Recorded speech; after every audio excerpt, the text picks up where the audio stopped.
Vive, qui rassemble des associations de proximité des quartiers nord principalement. Alors, je suis militante à Force Vive, mais je n'ai pas d'association et je n'habite pas les quartiers nord. S'ils m'ont choisi pour venir aujourd'hui, c'est parce que j'ai 2 garçons et déjà derrière moi une longue histoire avec le trafic de stupéfiants. Donc ce que je vais partager avec vous, c'est uniquement mon expérience personnelle.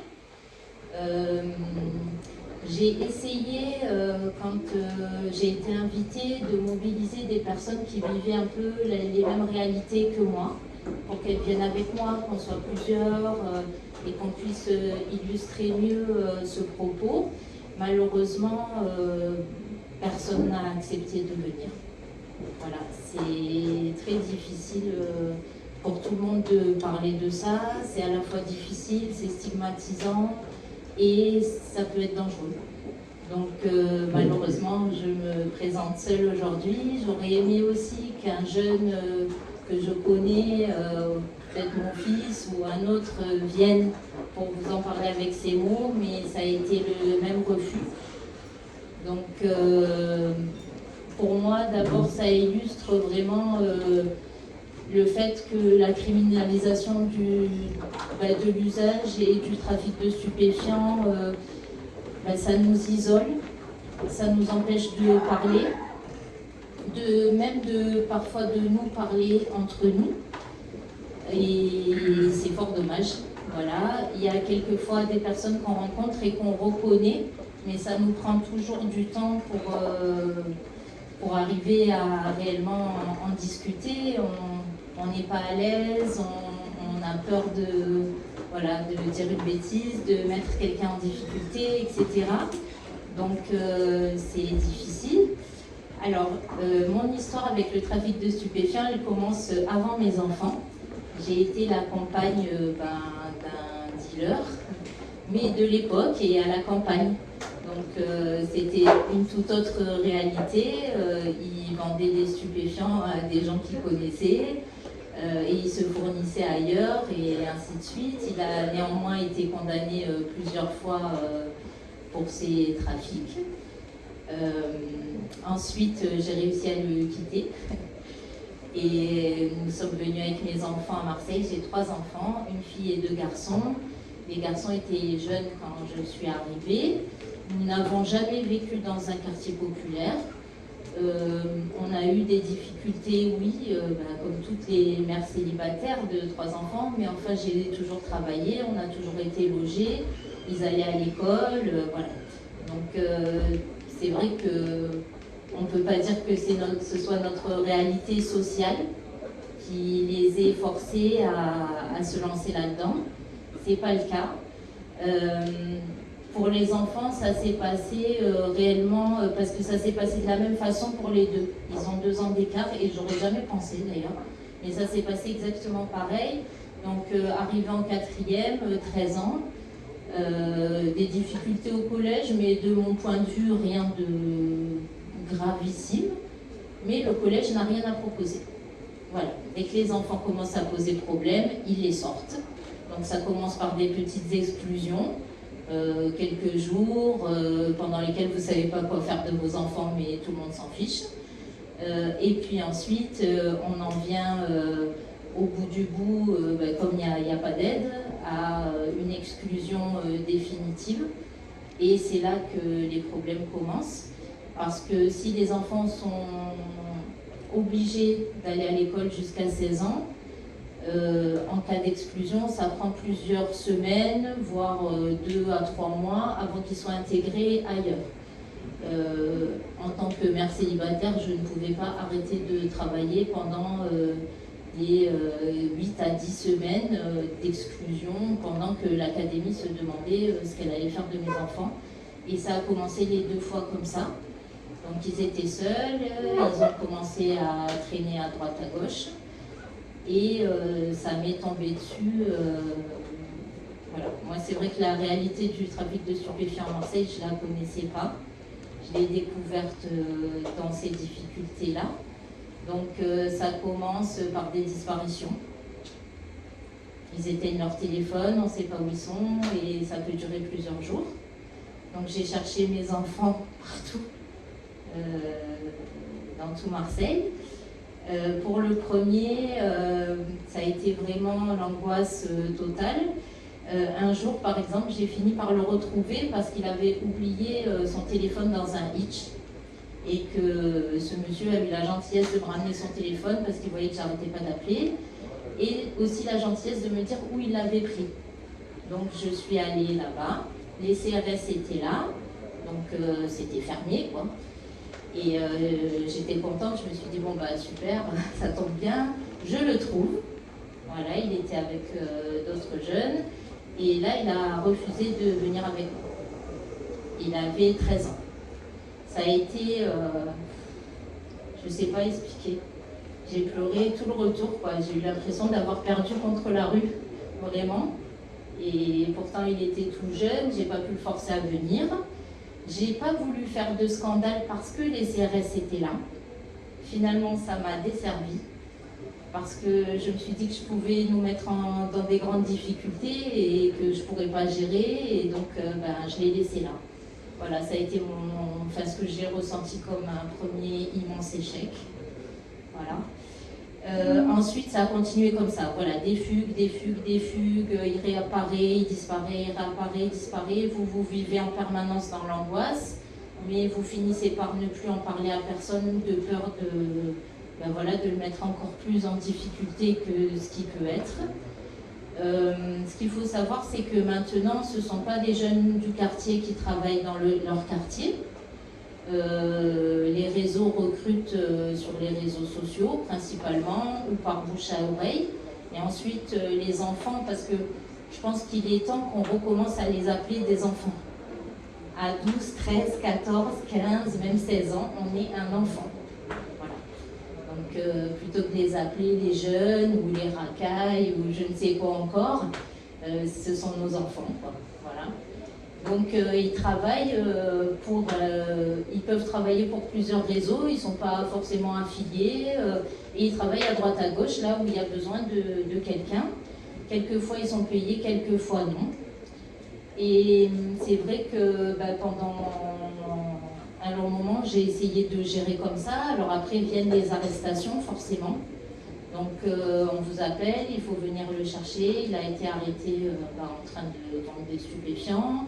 Vous arrivez au commissariat, vous vous dites... Moi, la première fois, je me suis dit, c'est bon, super, ça va être terminé. Il va avoir peur, etc. Alors laisser son enfant de 13 ans en garde à vue toute la nuit à Noailles, j'aime autant vous dire que je ne m'y attendais pas et que je ne pensais pas que ça soit possible. On m'y a contrainte. L'avocat m'a dit que ça ne servait à rien de dire que j'allais repartir avec mon enfant parce que ça n'allait pas arriver du tout. Donc il a passé la nuit avec les majeurs en garde à vue à 13 ans. Il m'a dit qu'il avait vu un cafard accoucher.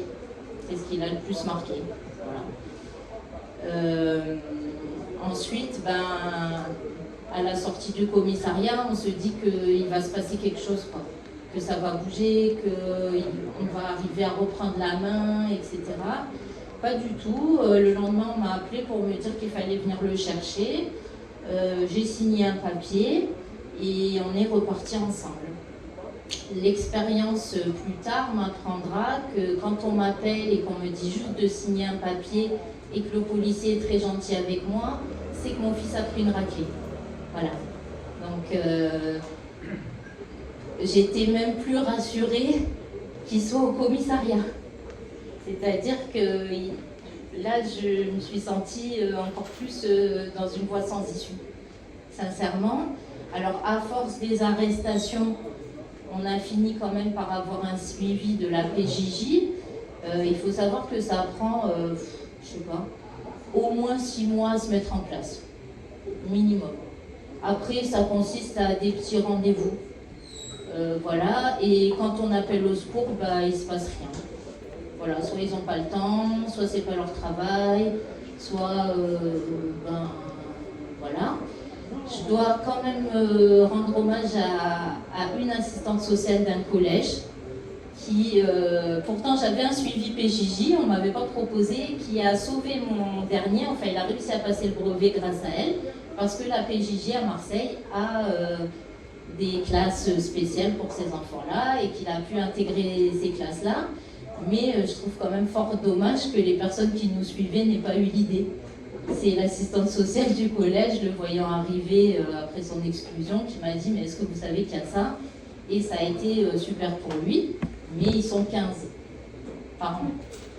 Voilà, donc ça couvre évidemment pas tous les enfants qui sont dans la rue. Pour le grand, ça a été beaucoup plus compliqué, il a tout rejeté et moi avec. Donc en fait, pendant des années, j'ai pas compris qu'il lui arrivait exactement la même chose que moi en tant que femme battue. Moi, j'ai quitté mes parents à 16 ans avec l'amour de ma vie. Résultat, 6 mois après, ils me cognaient comme on m'avait jamais frappé. J'ai rien dit. Je me suis isolée et pendant des années, j'ai attendu. Et en fait, pour mon fils, j'ai beaucoup culpabilisé en me disant que j'avais dû rater des choses, etc. Sans voir derrière que c'est un enfant de 13 ans qui se retrouve dans un réseau de trafic de stupéfiants et qui a un contrôle coercitif très fort qui se met en place en fait tout de suite. C'est-à-dire que voilà, on va les plus ou moins les couper de la famille. Ensuite, ben, ils vont être, s'ils font pas ce qu'il faut, ils seront battus, ils seront frappés de toute façon. Voire on les oblige à se battre entre eux. Enfin, il y a plein de techniques pour vraiment, au fond, leur faire peur, mais ils n'osent pas le dire. Parce qu'ils sont grands, qu'ils font des trucs de grands avec des grands. Voilà. Donc ça, j'ai mis des années à comprendre qu'en fait, il s'était passé ça et que c'était pas forcément que de ma faute ou que de la faute du collège si ben, j'arrivais pas à le sortir de là. C'est que c'était pas si simple pour lui de sortir de là. Je vais donner un exemple. Un soir, ça faisait plusieurs jours que je l'avais pas vu. Alors, on finit par ne plus rien dire à personne. On reste comme ça avec l'angoisse et on ne dit rien. Voilà, parce qu'il n'y a personne qui comprend et puis parce que comme on ne peut rien faire, ben, on finit par pas vouloir embêter les gens. Donc je pense qu'il y a plein de mamans qui sont dans mon cas, c'est-à-dire qui restent comme ça, seules dans leur coin avec ça, à s'inquiéter pour leurs enfants et qui ne peuvent pas demander d'aide parce que d'abord il n'y en a pas vraiment et ensuite c'est très stigmatisant de dire que son enfant fait ça, on a l'impression de le mettre encore dans un truc judiciaire ou difficile. Donc du coup, voilà, un soir, il finit par rentrer après plusieurs jours d'absence, tard, très tard, il vient dans mon lit et il pleure toutes les larmes de son corps. J'ai la peur de ma vie et puis au bout d'un moment, je finis par lui demander ce qui s'est passé et il me dit il voulait pas que je parte parce que le contrôle se fait aussi par le fait qu'il finissent toujours par devoir de l'argent au réseau. Voilà, donc au départ, ils y vont pour gagner de l'argent, au final, c'est toujours eux qui en doivent, c'est-à-dire qu'à la fin de la journée, il n'y a pas le montant qu'il devrait y avoir dans la sacoche, et c'est lui qui les doit. Si la police est rentrée, qu'elle a saisi, c'est l'enfant qui portait la sacoche qui doit rembourser. Donc, il doit travailler le temps suffisant pour rembourser la somme qui a été perdue par le réseau, entre guillemets, par sa faute. Voilà. Donc, il rentre, il me dit, il ne voulait pas me laisser partir, je leur dois 6 000 €. Ah oui, parce que c'est des sommes faramineuses. Généralement, je leur dois 6 000 €. Du coup, ils m'ont forcé à me battre avec mon collègue que j'aime bien pour savoir qui allait rembourser. Alors, on s'est battu et je m'en veux et finalement, on doit tous les deux rembourser. Donc voilà, ce jour-là, je lui ai dit, tu vas rester avec moi tout le temps et tu verras, il ne se passera rien, ils ne te trouveront pas, ça va aller. On a fait ça quelques jours. Et puis après, en fait, ça revient, c'est comme un mari violent. Ça revient par les copains, mais non, ça va, on va s'arranger, t'inquiète pas, ça va aller, il vaut mieux que tu ailles t'arranger, que tu parles plutôt que s'il t'attrape et que nanana, nanana, nanana. Et au bout du bout, il y est retourné. Voilà. Ça a été comme ça plusieurs fois, plusieurs échecs. Une fois, ça, jusqu'au moment où, pour ses 18 ans, donc là on part de 13 ans jusqu'à 18 ans, comme ça. C'est très très long pour les familles.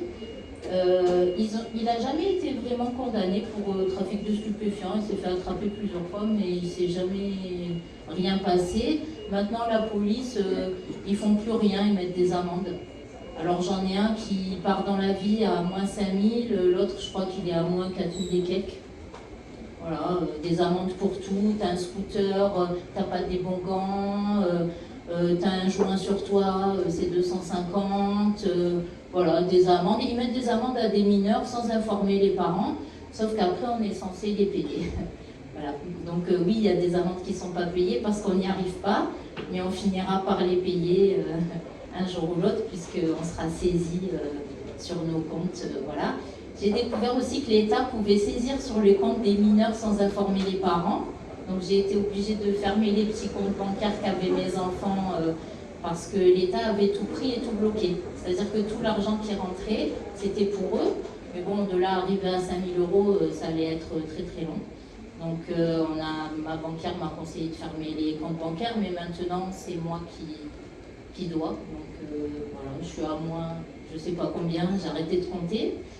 Donc voilà, en fait on est en étau entre le marteau et l'enclume, entre le réseau qui est dangereux mais qui à la fois tient votre enfant, donc vous ne pouvez pas non plus faire n'importe quoi, sans le mettre en danger et sans vous mettre en danger. Et de l'autre côté, l'État, la police, c'est des arrestations régulières, des coups, puisqu'on pourrait nous se dire ah ben super, 7000 € au commissariat, je suis tranquille, pas du tout. C'est pire. Voilà. Ils sont frappés, on se moque d'eux, on les pousse à bout, et j'en passe, et des meilleurs. Il y a eu une fois où c'est allé vraiment loin, donc ils étaient tous les deux dans le même quartier. Le grand était passé voir le petit, c'était le petit qui vendait. Il voit la police arriver pour arrêter son frère, donc il va voir et puis il fait un truc de gamin du genre mais non, laissez-le, il n'a rien fait. Et là, déchaînement de violence, donc 3 agents de la BAC le tabassent. Ensuite, ils embarquent les deux. Arrivé au commissariat, il le frappe à nouveau. Ensuite, ils le frapperont la nuit. Quand j'ai entendu qu'il était là pour outrage et rébellion, je savais que c'était la catastrophe. J'ai eu très peur. Personne ne voulait me répondre parce qu'il avait... on ne voulait rien me dire. J'avais pas le droit de le voir. J'ai été obligée de payer un avocat très cher pour qu'il y aille, qu'il voie mon fils, et que ça arrête un peu la machine infernale.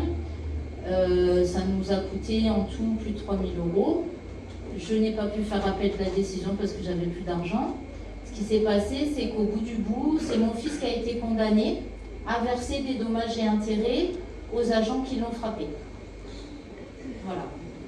Donc il y a ça aussi. Je me dis maintenant c'est moi, je dois leur payer, je dois les payer pour avoir frappé mon fils. Je tiens à dire, et je l'assume totalement, que la justice est totalement complice des violences policières, qu'ils expliquent aux enfants que c'est tout à fait normal, que c'est comme ça. Alors, leur excuse, ils étaient 3 quand même, 3 hommes de 40 ans sur un gamin de 17 ans. 3 hommes de 40 ans armés. Et leur excuse, ça a été, il a bougé la main avec la menotte. C'est très dangereux. Voilà, ils ont pris 200 € chacun de dommages et intérêts pour ce grand traumatisme qu'ils ont vécu, que je n'ai pas encore payé, mais que je sais très bien que je finirai par payer. Et la juge des enfants a expliqué à mon fils que oui, c'était tout à fait normal, que son attitude était inacceptable, mais on sait, jusqu'à aujourd'hui, on ne sait pas ce qu'il avait fait. Et alors, il a eu outrage, rébellion et complicité de trafic de stupéfiants quand même. Voilà. Histoire de faire un lot. Il a été plus condamné que son frère qui vendait vraiment des stupéfiants, il l'avait reconnu. Voilà. Donc où on en est avec la justice, donc pas d'aide non plus. Ensuite, le dernier, on m'a proposé de le mettre un peu au foyer hors de Marseille, Alors j'ai trouvé que c'était une bonne idée, pourquoi pas. Il est allé au foyer à Martigues, c'est un foyer de la protection judiciaire de la jeunesse. Et donc il m'appelait régulièrement, soit pour que j'aille le chercher, soit parce qu'ils avaient un problème avec mon fils. Donc c'est-à-dire qu'il était placé parce que j'étais censée ne pas savoir gérer, et qu'il m'appelait tout le temps moi, et je devais me déplacer tout le temps à Martigues, parce que sinon, vous comprenez, on va le laisser fuguer. Voilà, c'était toujours ça la menace. Ensuite, mon fils me dit, mais on fait rien là-bas, donc il n'y a pas de... Ils font rien. Il n'y a pas d'activité, il n'y a pas d'école, il n'y a rien. Donc quand j'ai demandé pourquoi, on m'a dit, c'est une période d'observation. Alors je vais vous décrire la période d'observation. Je n'ai pas voulu croire mon fils au début, donc il m'a fait des vidéos. Donc ils se lèvent à l'heure qu'ils veulent, ils traînent en caleçon dans le foyer un certain temps, ils roulent le 1er juin, tout le monde fume dans le foyer, normal. Et puis la journée elle passe comme ça, puis après l'après-midi ils ont le droit de sortir et puis ils rentrent. Voilà. Donc après j'ai dit que j'aimerais bien récupérer mon fils si c'était ça l'idée qu'on se faisait de son placement. Bon, on me l'a rendu bien facilement, hein, personne n'avait trop envie de s'occuper de lui. Et donc après, voilà, j'ai fait comme j'ai pu et j'ai fini par le recruter parce que j'ai une entreprise. Donc ça nous a un peu sauvé le dernier. Pour le grand, ça a été beaucoup plus difficile parce que lui, il était empêtré. Je pense qu'il a protégé son frère du fait d'être redevable et de devoir rester. Donc le petit, on a pu le sortir facilement. Mais pour le grand, ça a été beaucoup plus long. À 18 ans, je crois 3 jours après ses 18 ans, l'hôpital Nord m'appelle et on me dit on a votre fils, il faut venir. Et moi, je ne savais pas lequel. Je dis lequel. Ils me disent on ne sait pas, venez. Je me dépêche d'aller à l'hôpital. J'arrive à l'hôpital, je demande, on me dit non, il n'y a pas. Écoute le message, je trouve le service, je monte, et là on me dit oui, il est là. En fait, il était là depuis la veille, personne ne m'avait appelé, parce qu'il a 18 ans. Il avait été opéré, personne ne m'avait appelé, parce qu'il a 18 ans. Il faut savoir qu'on m'a appelé le lendemain à 14h. Voilà, qu'il était arrivé à l'hôpital à 23h. Et là, je vois qu'il a un gros pansement sur la cuisse. Je demande ce qui s'est passé. J'ai cru une bagarre au couteau ou quelque chose comme ça. Et au bout d'un moment, il me regarde, il me dit « Mais tu comprends toujours pas ?» Non. J'ai pris une balle. Voilà. Et là, je sais pas expliquer le moment qu'on vit, quoi. Mais là, c'est plus l'échec, quoi. On se dit, en fait, il aurait pu mourir, j'aurais même pas été au courant, je l'aurais su le lendemain. Catastrophe, quoi. Et pourtant, je l'aime, je sais qu'il m'aime, on est quand même une famille. Voilà, on n'était pas non plus... c'est dur d'élever 3 enfants seuls, mais on n'était pas non plus une famille si déviante que ça, quoi. Pour que mon fils se retrouve à prendre une balle dans la jambe à 18 ans, alors Dieu merci, dans la jambe. Voilà, il n'y a pas eu de... il a quand même eu une artère, l'artère fémorale perforée. Les pompiers ont mis très longtemps à arriver parce que c'est un quartier sensible et tout le monde l'a abandonné là. Les gens du quartier passaient devant lui et ils ne le regardaient pas. Il a eu tellement peur que la personne revienne qu'il s'est traîné tout seul derrière un muret et s'est jeté là et il a appelé les pompiers tout seul. Voilà ce qui s'est passé, mais les pompiers devaient attendre la police, donc il a souffert, je sais pas, au moins 45 minutes. Heureusement, il ne s'est pas vidé tout son sang. Et ensuite, il a été à l'hôpital Nord où il a été opéré et on l'a renvoyé au bout de 2 jours avec son pansement et du Doliprane. Voilà. Parce que je crois que les blessés par balle, ils n'aiment pas trop, ils sont obligés de les anonymiser, ça représentait un risque pour l'hôpital. Voilà, il voulait s'en débarrasser le plus vite possible, je l'ai récupéré. Personne ne faisait sa toilette. Il a eu droit aux soins de base, c'est-à-dire pour la blessure qu'il a eue. C'est vrai qu'il a été soigné, mais personne ne voulait l'emmener aux toilettes, personne ne voulait le laver, personne ne voulait s'occuper de lui, c'est-à-dire que on lui faisait bien sentir que c'était quand même de sa faute et que ça, voilà, s'associait pas, le personnel soignant, de prendre soin de lui. Donc on allait tous les jours, ma fille et moi, le laver, l'emmener au WC, etc. Et puis donc 2 jours d'hôpital et le lendemain ils l'ont renvoyé en taxi. Il n'arrivait même pas à sortir du taxi. Et ils m'ont prévenu une fois qu'il était dans le taxi. Donc c'est comme ça qu'on est traité tout le temps, partout, et que nos enfants sont traités tout le temps, partout. J'ai eu la chance que mes enfants n'aient pas été en prison. J'ai une amie dont la fille a fait 9 mois de préventive. À Nîmes, ça a été l'angoisse pour la famille, la fin du monde, quoi. C'est pareil, hein, des milliers d'euros d'avocats, et c'est pas fini, puisqu'elle est toujours pas jugée. Tous les samedis, après le travail, ils partaient à 8h en car ou en train et ils rentraient le soir à 20h pour voir leur fille une demi-heure. Et aucune aide, aucune assistance, la honte, la gêne, etc. Donc, moi j'aimerais vous dire que j'ai fait l'école d'aide-soignante à 20 ans. J'en ai 43, donc ça fait 23 ans. À 20 ans, on m'avait demandé de faire un exposé sur l'usage des stupéfiants et les solutions qui pourraient être apportées. Donc il y a 23 ans, je suis une élève studieuse et ça m'intéressait, donc j'avais beaucoup étudié la question et il y a 23 ans, il était déjà clair que la seule solution était la dépénalisation, voire la légalisation des stupéfiants pour qu'une prise en charge à la fois des usagers, mais aussi des, entre guillemets, trafiquants. Parce que si on a des trafiquants entre 12 et 14 ans, c'est parce ils sont censés ne pas aller en prison. Voilà. Sinon, ce serait certainement des adultes qui tiendraient ça. Donc moi, je suis juste venue vous dire que je milite évidemment au minimum pour la dépénalisation des stupéfiants, mais je serai pour une légalisation et pour que l'État prenne ses responsabilités.